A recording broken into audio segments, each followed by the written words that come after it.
بسم اللہ الرحمن الرحیم۔ نبی کریم صلی اللہ علیہ وسلم نے ارشاد فرمایا، خیر العمل ما دیم علیہ و ان قل، کہ اللہ کے ہاں سب سے زیادہ پسندیدہ عمل وہ ہے جس پر مداومت کی جائے، جس کو ہمیشہ کیا جائے، اگرچہ وہ تھوڑا ہی کیوں نہ ہو۔ یہ استقامت دین میں مطلوب ہے، اللہ تعالیٰ کو بہت پسند ہے۔ وہ بندہ پسند نہیں جو کبھی عمل کرے کبھی چھوڑ دے، وہ بندہ اللہ کو محبوب ہے جو ہمیشہ عمل کرے۔ اس لیے ایک صحابی رسول پوچھتے ہیں، یا رسول اللہ، مجھے کچھ جامع نصیحت فرما دیجئے۔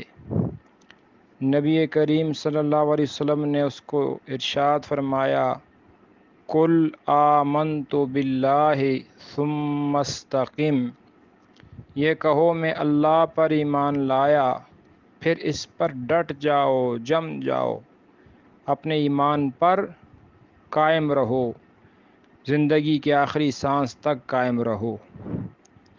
اس لیے ہمیں چاہیے اللہ سے توفیق مانگیں، اپنے اعمال پر استقامت اختیار کریں، نمازوں پر، تلاوت پر، ذکر پر، وظائف پر استقامت۔ ایک صحابی ہیں حضرت عبداللہ بن عمر بن عاص رضی اللہ عنہ، ان کو نبی کریم صلی اللہ علیہ وسلم نے ارشاد فرمایا، اے عبداللہ، تو فلاں شخص کی طرح نہ بننا کہ وہ تہجد پڑھتا تھا پھر اس نے تہجد پڑھنا چھوڑ دیے۔ مطلب یہ ہے کہ پڑھو تو پھر ہمیشہ پڑھو، اللہ سے استقامت کی دعا مانگو۔ حضرت عبداللہ بن عمر رضی اللہ عنہ کے بارے میں نبی علیہ السلام نے اپنی زوجہ مطہرہ حفصہ کو فرمایا، جو عبداللہ بن عمر رضی اللہ کی بہن تھی، کہ اے حفصہ، تمہارا بھائی عبداللہ کتنا ہی اچھا آدمی تھا، کاش وہ تہجد پڑھا کرتا۔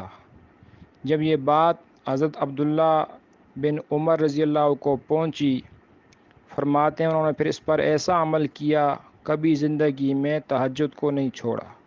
تو ہر عمل میں استقامت مقصود ہے، نمازوں پر، اعمال پر، وظائف پر، دعاؤں پر۔ اللہ تعالی ہم سب کو استقامت عطا فرمائے، آمین یا رب العالمین۔